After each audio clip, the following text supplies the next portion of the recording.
नमस्कार दोस्तों, स्वागत है आपका हमारे इस YouTube चैनल में। दोस्तों आज के इस वीडियो हम रसायन विज्ञान के जो कि ग्रुप डी एग्ज़ाम के लिए स्पेशल बैच चल रहा है, इसका पार्ट 2 है। दोस्तों इसका पहला पार्ट भी हमने बनाया हुआ है, अगर आपने उसे नहीं देखा है तो प्लेलिस्ट में जाके आप उसे जरूर देख सकते हैं। दोस्तों आज रसायन विज्ञान के मोस्ट इंपॉर्टेंट टॉप 25 क्वेश्चन का पार्ट 2 है। दोस्तों आपको एक वीडियो पसंद आए तो एक लाइक ज़रूर करिएगा। चैनल पर हमारे नए हैं तो चैनल को जरूर सब्सक्राइब कर लीजिएगा, क्योंकि हम लगातार ग्रुप डी की तैयारी कर रहे हैं जो कि आने वाला एग्जाम है, जिससे आपको बहुत हेल्प मिलेगी। दोस्तों हमने जो आरआरसी ग्रुप डी का एग्ज़ाम 2022 में होने वाला है, उसके लिए जीके, जीएस, सीए हो गया, reasoning, physics, biology, chemistry, math और जीके करंट के सारी तैयारी इस चैनल के माध्यम से कराई जा रही है। इसके अलावा दोस्तों हमारा एक और चैनल है ओम जायसवाल के नाम से, आप उसको भी सब्सक्राइब कर लीजिएगा, क्योंकि वहाँ पर साइंस हो गया, जीके हो गया, मैथ हो गया, सारा टॉपिक वाइज कवर कराया जाएगा, तो आप इसे भी सब्सक्राइब जरूर कर लीजिएगा। तो दोस्तों चलिए देखते हैं सबसे पहला क्वेश्चन क्या है। सबसे पहले क्वेश्चन की बात करें दोस्तों, तो निम्नांकित में से कौन सा गुणधर्म ठोस, द्रव एवं गैसों के लिए भिन्न है? इनमें से आपको बताना है कि वह कौन सा द्रव है जो ठोस, द्रव और गैसों के लिए भिन्न है। राइट आंसर बात है दोस्तों, इसका राइट आंसर हो जाएगा ऑप्शन नंबर ए, यानी अणुओं की गति। अणुओं की गति ठोस, द्रव व गैसों के लिए भिन्न भिन्न होती है। ठोस में कण गति के लिए स्वतंत्र नहीं होते हैं। अगला क्वेश्चन देख लेते हैं दोस्तों। विखंडन की प्रक्रिया उत्तरदायी होती है, यानी विखंडन की जो प्रक्रिया होती है इनमें से किसके लिए उत्तरदायी होती है? इसके राइट आंसर बात करें दोस्तों, तो इसका राइट आंसर हो जाएगा ऑप्शन नंबर सी, यानी हो जाएगा एटम बम में ऊर्जा मुक्त करने के लिए। एटम बम में से ऊर्जा मुक्त करने के लिए नाभिकीय विखंडन की प्रक्रिया उत्तरदायी होती है, जबकि हाइड्रोजन बम में ऊर्जा का निष्कासन नाभिकीय संलयन प्रक्रिया द्वारा होता है। चलिए अगला क्वेश्चन देखते हैं दोस्तों। सूर्य से ऊर्जा उत्सर्जित होती है। 4 ऑप्शन है, आपके पास बताना है कि जो सूर्य से ऊर्जा होती है किसके द्वारा उत्सर्जित होती है। तो इसका राइट आंसर हो जाएगा दोस्तों ऑप्शन नंबर ए, यानी नाभिकीय संलयन के द्वारा। सूर्य में जो नाभिकीय संलयन प्रक्रिया द्वारा ऊर्जा उत्सर्जित होती है, सूर्य में हाइड्रोजन परमाणुओं के संलयन द्वारा हीलियम परमाणुओं का निर्माण होता है, जिसके फलस्वरूप अत्यधिक ऊर्जा का उत्सर्जन होता है दोस्तों। चलिए अगला क्वेश्चन देख लेते हैं। इनमें से सबसे छोटा कौन सा है? आपको बताना है कि चारों में से सबसे छोटा कौन सा है। तो इसका राइट आंसर हो जाएगा ऑप्शन नंबर सी, यानी इलेक्ट्रॉन। अगर हम बात करें दोस्तों, अणु परमाणुओं से मिलकर बने होते हैं, जबकि इलेक्ट्रॉन और प्रोटॉन परमाणु के मूल कण होते हैं, अतः इलेक्ट्रॉन सबसे छोटा कण है। अगला क्वेश्चन देख लेते हैं। निम्नलिखित में से सबसे छोटा कण है, आगे यही क्वेश्चन आपको बताना है कि जो निम्नलिखित इनमें से सबसे छोटा कण कौन सा है। तो इसका राइट आंसर हो जाएगा दोस्तों ऑप्शन नंबर सी, प्रोटॉन। इन चारों में से अगर सबसे छोटा कण की बात करें तो प्रोटॉन होता है। हम देख लेते हैं, तो सबसे पहले दोस्तों अणु हो जाता है, इसके बाद परमाणु हो जाता है, फिर न्यूट्रॉन हो जाता है, उसके बाद हो जाता है प्रोटॉन। तो सबसे छोटा कण की बात करें तो प्रोटॉन है। चलिए अगला क्वेश्चन देख लेते हैं दोस्तों हमने मैथ के टॉप 500 क्वेश्चन बनाए हैं जो कि ग्रुप डी एग्ज़ाम के लिए सुपर गेस क्वेश्चन है दोस्तों। आप इसे ज़रूर ले लीजिएगा, क्योंकि इसमें जो हमने 500 प्लस क्वेश्चन बनाए हैं ये पूरा हल के साथ है और ट्रिक के साथ है। सुपर गेस क्वेश्चन है जो कि आपके आने वाले एग्ज़ाम, जो कि ग्रुप डी का एग्ज़ाम आने वाला है, उसके लिए मोस्ट इंपॉर्टेंट है। इसका लिंक हमने डिस्क्रिप्शन बॉक्स में दे दिया है, आप वहाँ से इसको ख़रीद सकते हैं और परीक्षा की तैयारी शुरू कर दीजिए।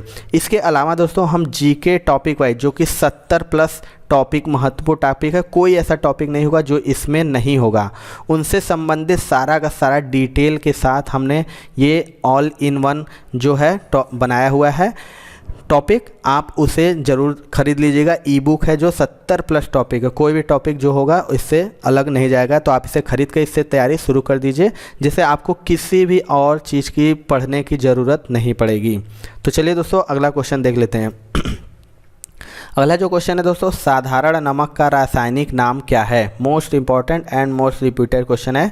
मैक्सिमम क्वेश्चन में पूछता है कि साधारण नमक का रासायनिक नाम क्या है। तो इसका राइट आंसर हो जाएगा दोस्तों ऑप्शन नंबर बी, यानी सोडियम क्लोराइड। सोडियम क्लोराइड जो कि रासायनिक नाम मतलब साधारण नमक का रासायनिक नाम है। इसके फार्मूला की बात करें दोस्तों तो NaCl इसका फार्मूला हो जाता है। अगला क्वेश्चन देखते हैं। जब कोई वस्तु धनावेशित होती है तो वह क्या हो जाती है? आपको बताएं जब कोई वस्तु धनावेशित होती है तो वह हो जाती है। तो इसका राइट आंसर हो जाएगा दोस्तों ऑप्शन नंबर ए यानी इलेक्ट्रॉन का परित्याग करती है। जब कोई वस्तु धनावेशित होती है तो वह इलेक्ट्रॉन का परित्याग करती है, लेकिन जब कोई वस्तु ऋणावेशित होती है तो वह इलेक्ट्रॉन को ग्रहण करती है। दोस्तों ये बात याद रखिएगा। चलिए अगला क्वेश्चन देखते हैं।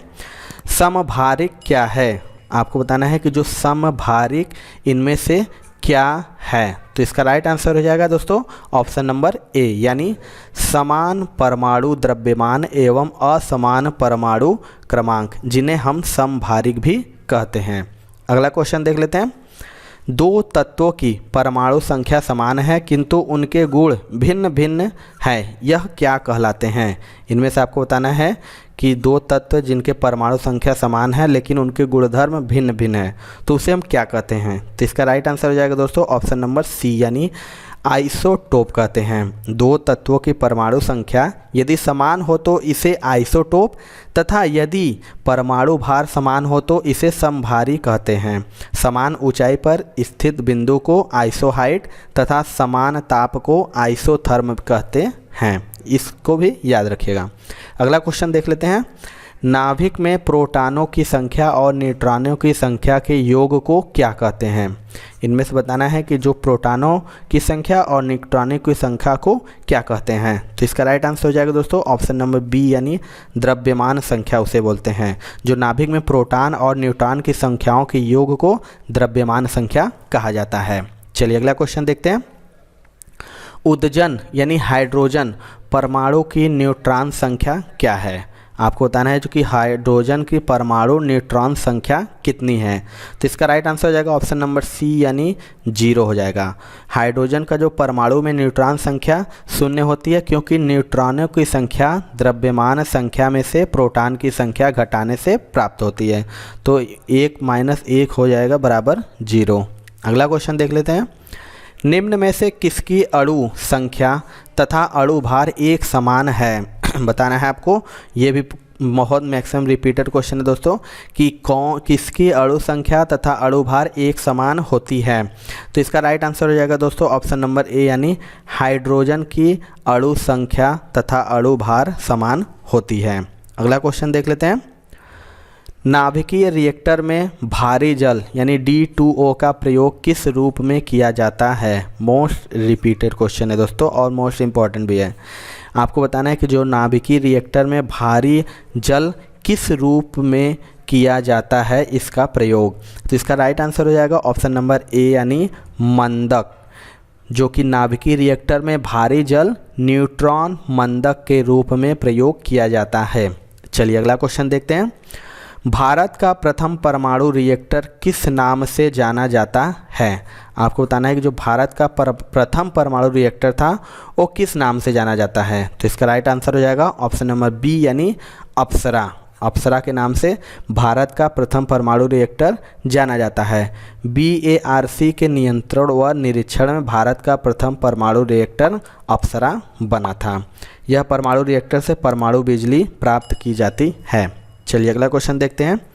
इनमें से कौन सूक्ष्म तत्व है? 4 ऑप्शन है, आपको बताना है कि इन चारों में से कौन सूक्ष्म तत्व है।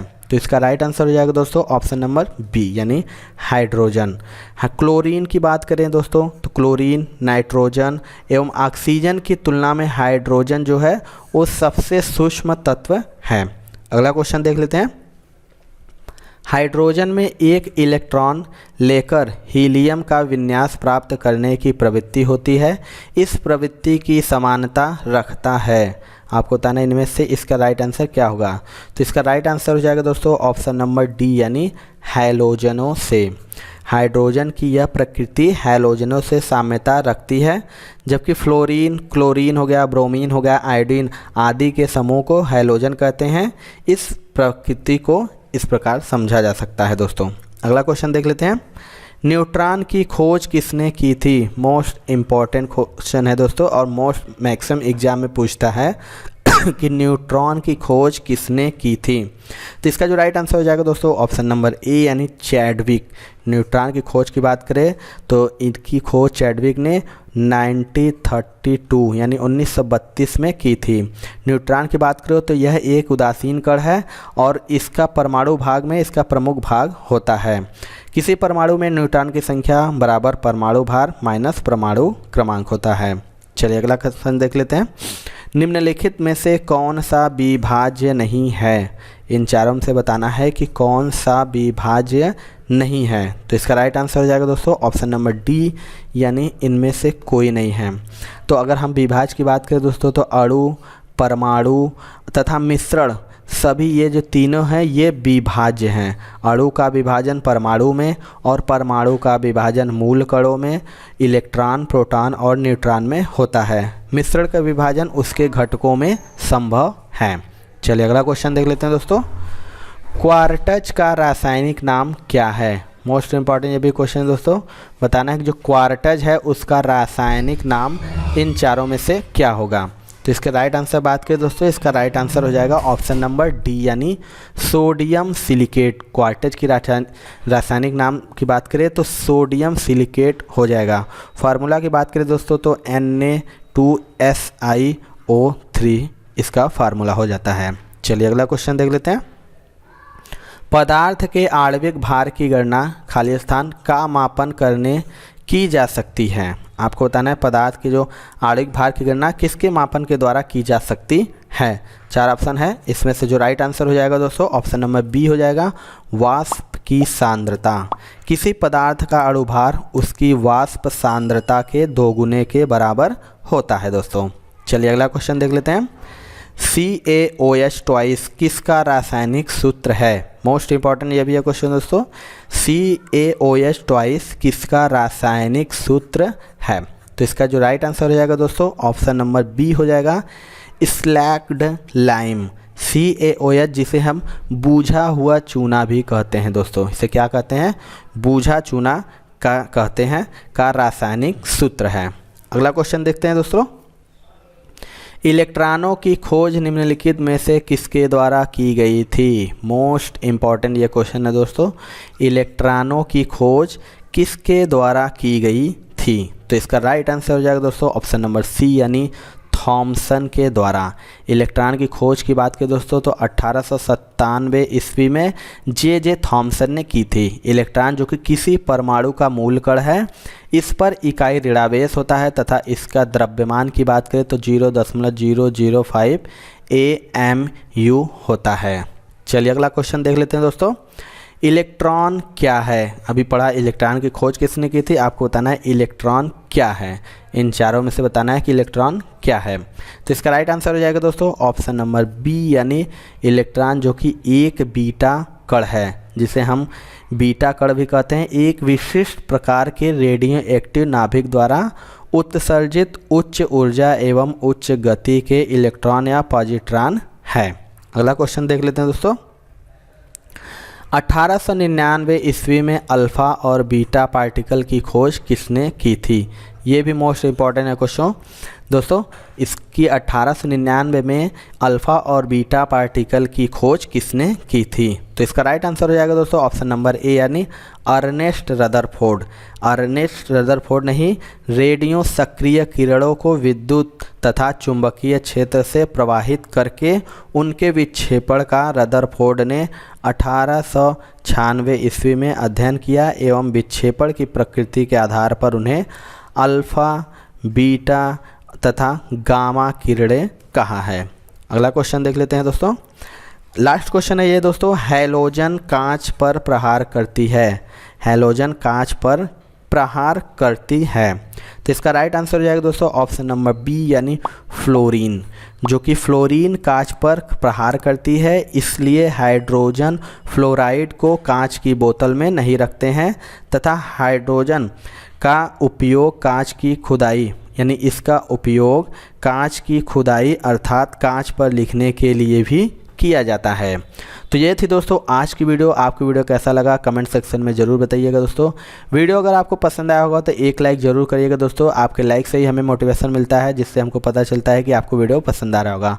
चैनल में हमारे नए हैं दोस्तों तो चैनल को सब्सक्राइब कर लीजिएगा, क्योंकि हम ग्रुप डी की लगातार तैयारी करा रहे हैं, जो कि आने वाले एग्ज़ाम है फरवरी में, जिससे कि आप अच्छे से तैयारी कर सकें और अच्छे से एग्ज़ाम को निकाल सकें। तो मिलते हैं दोस्तों अपने अगले वीडियो में, तब तक के लिए जय हिंद जय भारत।